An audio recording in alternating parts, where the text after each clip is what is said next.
Welcome to Social Trailblazers, where we seek to answer just that question. Join Kelly Gagnon, CEO of Nonprofit Marketing Nerd, as she interviews leading social innovators and nonprofit changemakers. This podcast is brought to you by DonorBox, the easiest way for nonprofits to rock their online donations. In this episode of Social Trailblazers, I'll be interviewing Rachel Moran, a young leader truly on the forefront when it comes to fundraising and philanthropy. As the Director of Community Impact, Rachel is serving a key role with the Heart of Illinois Community Foundation through an exciting rebrand and expansion to serve more communities. In this interview, we'll discuss how the foundation builds genuine connection with other nonprofits, the successful initiatives that are happening at the foundation like Impact 100, and Rachel's dedication personally to nonprofit philanthropy and lasting change at a professional level. I can't wait to share with you the impact Rachel's making in her own community, so tune in for an inspiring conversation on the power of philanthropy. So Rachel, thank you so much for joining. And I know for many, I've kind of had the courtesy of following your career, but I know for many nonprofit leaders, it's a long and windy road. So how did you get where you are now? Oh my gosh. Okay. So, honestly, I've really always been about the nonprofit community. Like ever since I was a little kid, I just grew up volunteering, being involved in clubs at my school. And I think when I got to that point a little later on, when I was deciding about college, and what I wanted to do with the rest of my life, I realized I could make this life of service and philanthropy that I'm so used to my career. So that's basically what I did. I got my degree in communications from Millikan and Illinois State. I have a master's from there. And I started out working at the Decatur Celebration as an intern, doing their social media and marketing, which was so fun. And it really it just grew. And I actually moved to Chicago for a couple of years. My husband works for ADM, so we got transferred up there for a little bit. And I worked at the University of Chicago up there, which was a wonderful experience, and got to work with researchers there and fundraise for them to be able to do diabetes-related research, and did that for a couple of years. Came back here to Decatur because I missed my family, and worked at Macon Resources, as you know, for a few years and doing development there. And now I'm here at the Community Foundation, which was my dream. I always wanted to end up here in the end. So I'm so glad that I'm here and getting to work with our amazing donors. Yeah, and congratulations on your recent promotion too, correct? Thank you. Yeah, thank you so much. I appreciate that. Yeah, and I know you've gone through a lot right now, and I still have to. I know you've just gone through a rebrand. I still have to look at my notes to make sure I say your new name correctly. But at the Heart of Illinois Community Foundation, what excites you the most? Tell us a little bit more about what's your current role and what excites you the most about it. Yeah, so currently I'm the Director of Community Impact. So I oversee all of the foundation's marketing, social media, and then also I oversee our discretionary grant making. So any of the open call grants that we do throughout the year, like our Community Works or Impact 100, I oversee those processes as well. And I also really work to try to create relationships with our local nonprofits. So I really get to know the people working there and what is passionate about what their passions as, in their roles and what is important to their organizations, and just really try to grow that relationship so I can bring that information back to our donors. Yeah, and I really do think, as someone that's a friend with many of the nonprofit side, it is a very unique thing to have community foundations that really meet organizations where they're at and listen. And I hate to, it is a unique thing, and I want to, give props to you and the entire team at what is my home, Community Foundation, for really doing the work to make sure that funds are, not only that nonprofits are listened to, but the funds are used intentionally for the donors. So I hear Rachel a lot. She's very humble for her name a lot about all the wonderful work. We share a little bit more. You mentioned Impact 100. What is that? Yeah, so Impact 100 is one of our current open call grants that we have right now. It is it is funded by one of our donors here at the foundation. Currently, you probably have seen that we're partnering with Decatur Earth Mover Credit Union this year on granting out $1 million in the community, which has been such an incredible success so far. And so our last open call grant that we're doing this year is Impact 200 this year because they made a matching $100,000 gift to that. So right now we're accepting grant applications to nonprofits in Macon, Piatt, and Moultrie counties for them to submit what their greatest needs are at their organization, and they can submit up to a $50,000 request. So whatever their greatest needs are, we want to know them, and we have $200,000 available to get to them to make those projects come true. Oh, wow. Rachel, that's so cool. You mentioned 3 different counties, and I believe that if we were having the same conversation 2 years ago, that would have been a different answer. So talk to me a little bit about the rebrand and expansion and kind of share with me that process.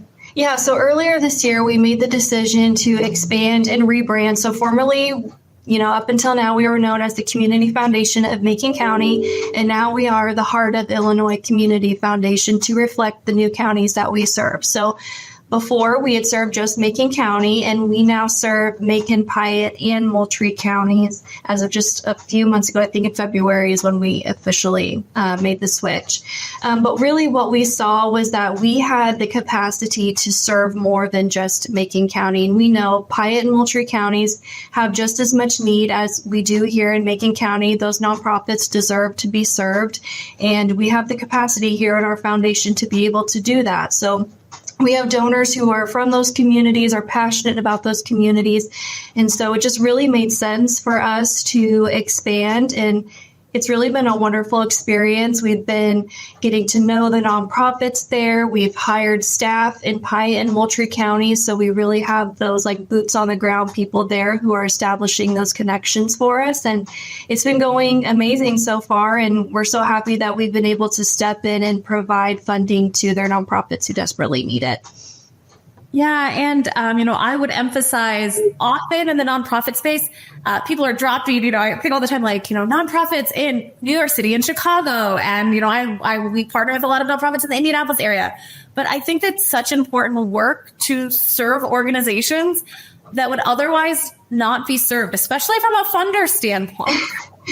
Yeah, it's been really interesting how it's gone, because we have some nonprofits who aren't used to community foundations coming in and serving them. And so when we say hey, we have a $5,000 grant that we'd like to give you, they're like, what's the catch? What do you mean you have $5,000 for it? It's no, it's legit. We promise, we just want to help you in what you're doing. And so that's been interesting. But overall, it's been such a great thing that we've done. And we look forward to just continuing to grow those relationships and serve those people.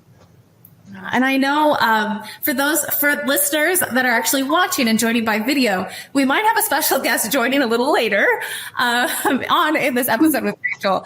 But, you have a lot of things going on. If I take a snapshot of your life right now, you are one of the key individuals, right? Expanding to 2 new counties and establishing those relationships. You're a new mom, and I believe you have a special guest sleeping right next to you right now. I do. Yes, I have my little one, Madison, here in the office with me. She comes to work with me a lot of the time, and truly it's been such a blessing to be able to bring her to work with me. I won't sugarcoat it. I won't say it's easy to do it all the time, especially now that she's 6 months old, but I'm so lucky that I have so much help, especially from my colleagues here at the foundation. I remember telling Natalie, that I was pregnant. I was so excited because I went through years of infertility before I got pregnant with Maddie. So, I was just so excited to tell everyone that I was pregnant. She's like, well, bring her to work with you. And, I was thinking I'm going to have to find daycare or decide, do I want to keep working or not? And she's like, just bring her with you and it'll be great. And it truly has been. I couldn't have done it without them, because they help me so much with her when I have meetings to go to or calls like this. They just step in and they love her so much. And I'm just so grateful, because it definitely takes a village, and I couldn't do it without them. Oh, that's, I think I heard from I probably heard from Natalie at the Community Foundation first about that. Madison would be joining you at work, and I'm so glad that's going well. And, I'm a big advocate of efficiency and effectiveness, but also like creating like work and life that work, right? Instead of like feeling like it's choices constantly. And I'm so glad that that's been available to you. And it sounds like it's working for the most part, correct? It is. Yeah. She is going to be transitioning to daycare soon, just so I can, she can be around other kids. And it does get to a point where it is harder to bring her because, she wants attention all day, and that's no fault of her own. So it is getting harder, but I appreciate the 6 months that I've had here with her. It's been so awesome to get to take her to everything with me and embrace her in this wonderful environment. This episode is brought to you by DonorBox, the online fundraising platform that streamlines your process, elevates your donations, and ensures a user-friendly experience for your supporters. Explore the world of simplified, seamless fundraising at donorbox.org today. One of the first things I learned about you, I think before I even met you, is that you have a fashion blog, or had. I'm not sure. I guess... do you still have it? How is that creative outlet that you had in the past? Like, how has that influenced your work now at the Community Foundation? And share a little more.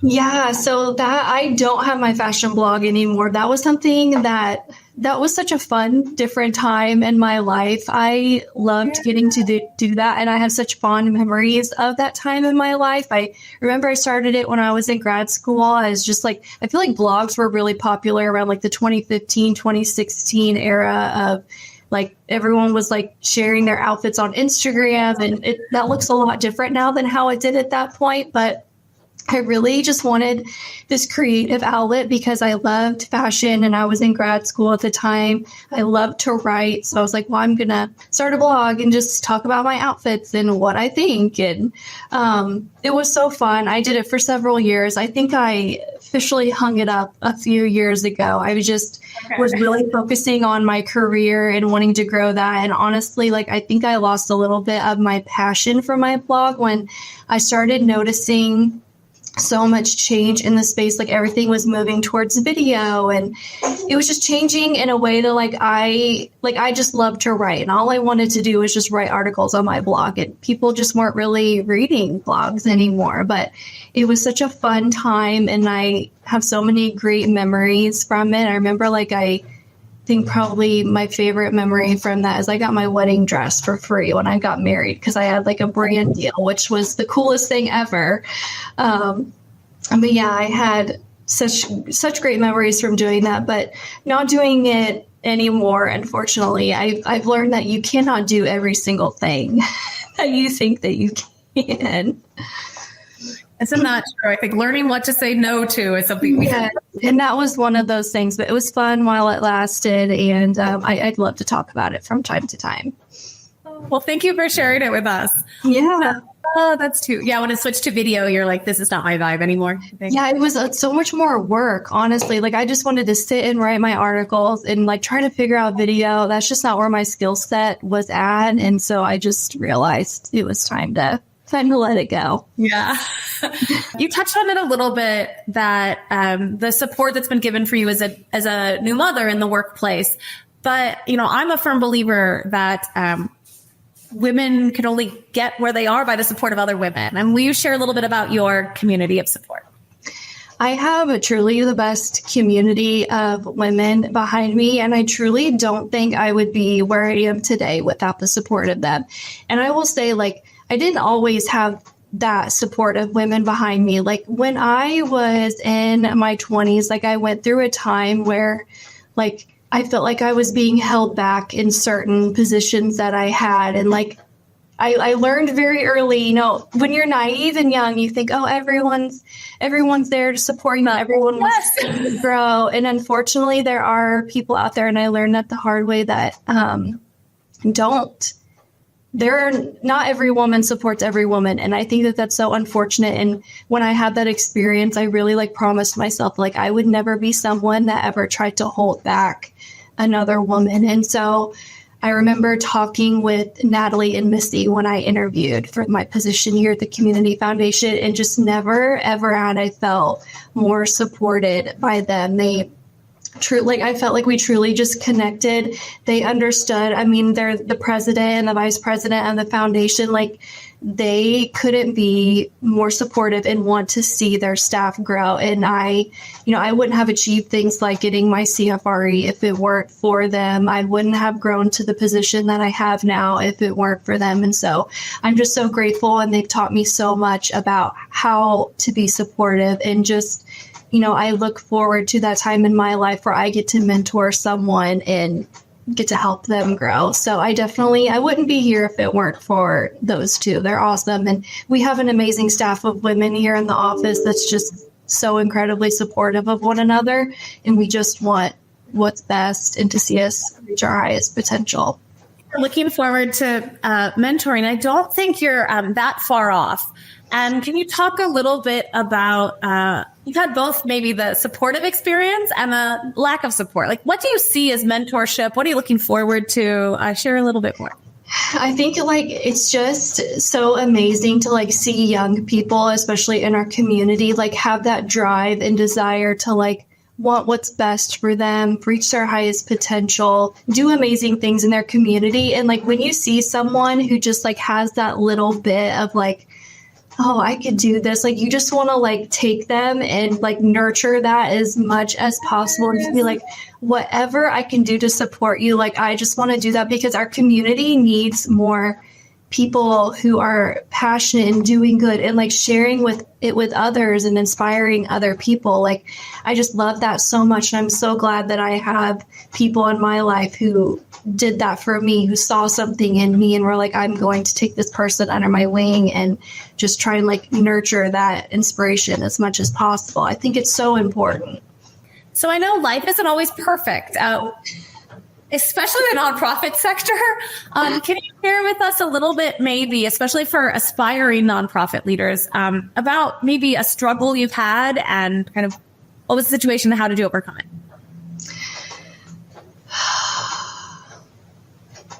So many.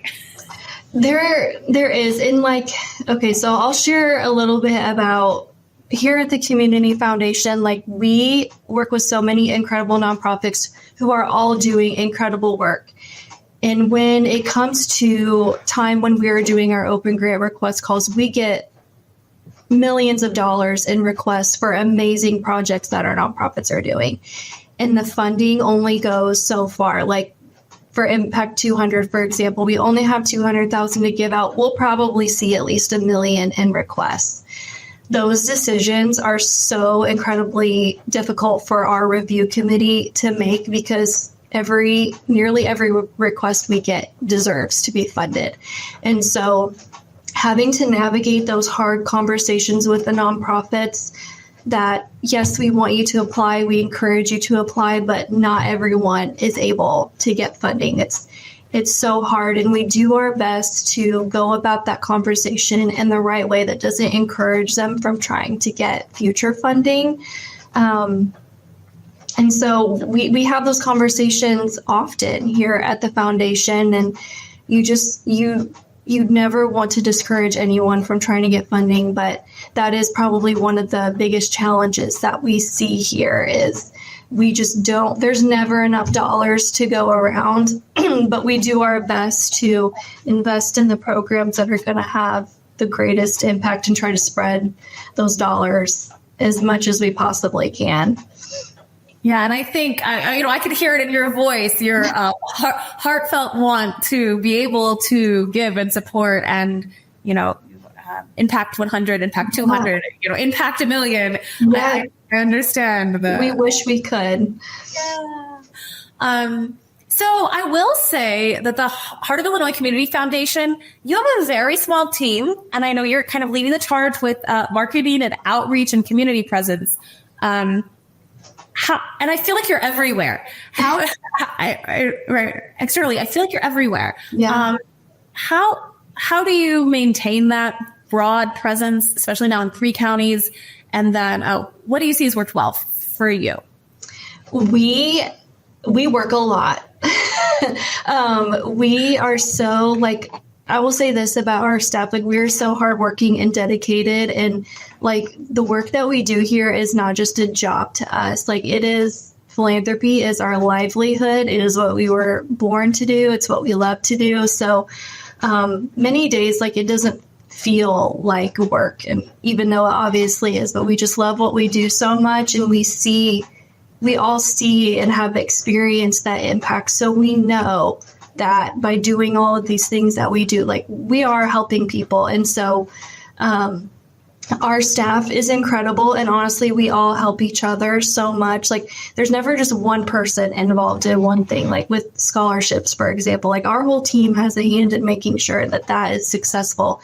We also have an incredible board of trustees who, helps guide and lead our foundation. And we're so grateful for them and the leadership that they provide. And I mean, truly, it takes all of us to get the work done. And that's why we have to hire people specifically to work in the counties that we're serving, because our core staff, we can't do it. And, Kristen and Grant, who are working in Pike and Moultrie, they live in those counties. They know those nonprofits. So they know better than us and anyone else how to best serve and work with those nonprofits there. So we are a small but mighty team. We say that all the time, but we get the work done, and I think we're just going to keep on growing. I've many times thought about getting my CFRE and just haven't found a good time. And you seem to have done it while there's a lot of stuff going on. So what advice would you give to someone like me? Yeah. So the CFRE, I think I probably spent at least a year studying for that. And I think one of the things that really helped me the most was connecting with other people who have received their CFRE. So I took a few of the Lilly School of Philanthropy classes. And so through that, I met several other people who were also working on getting their CFRE, and got involved with some study groups with them, and just kind of would bounce things back and forth off of each other, check in to make sure, you're doing okay, you're still studying. And I will say, I think it's the hardest test I've ever taken in my life. It's very hard.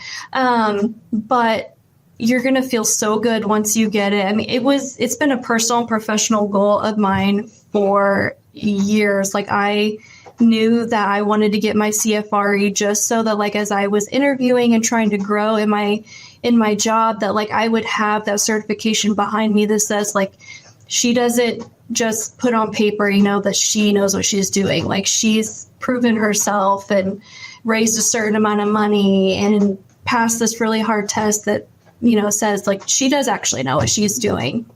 And so I would say the number one thing, if you're studying for your CFRE right now, is that when you get to take the test, you want to always pick the answer that is the most donor-centered.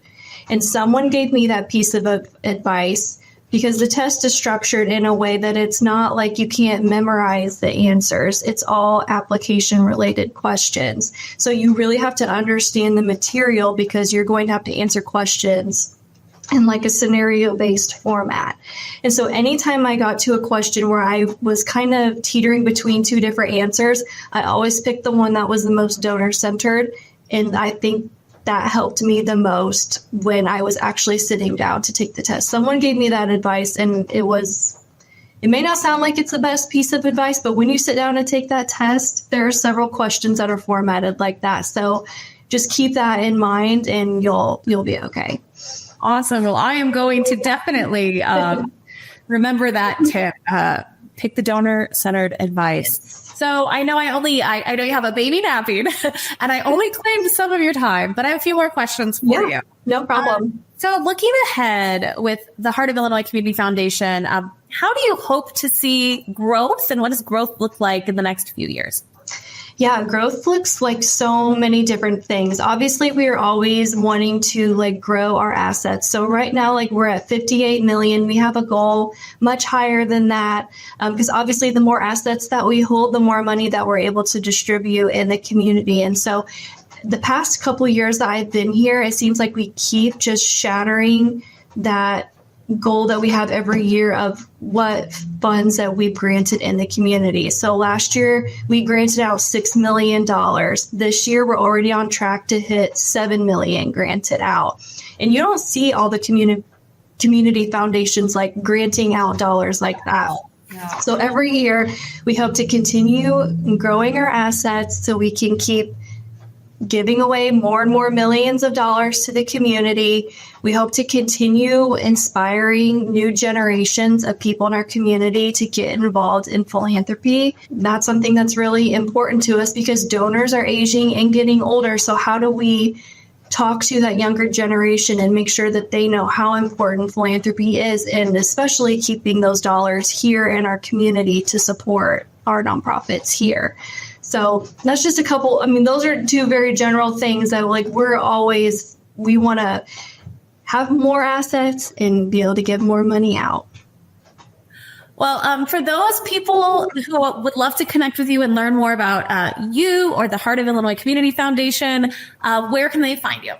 Yeah, so you can find us at our website, heartofillinois.org. We're also on Facebook and LinkedIn. Just search Heart of Illinois Community Foundation and you'll find us. And we have lots of great things to offer between scholarships, grant dollars. I mean, I highly recommend checking us out. If you're a potential donor looking to make an impact in the community, we'd love to sit down and talk to you about that as well.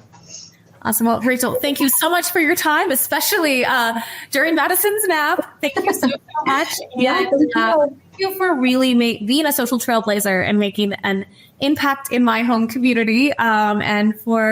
I'm looking forward to watching you mentor others in the future. Oh, well, thanks. Well, thank you for all you do, Kelly. You're amazing.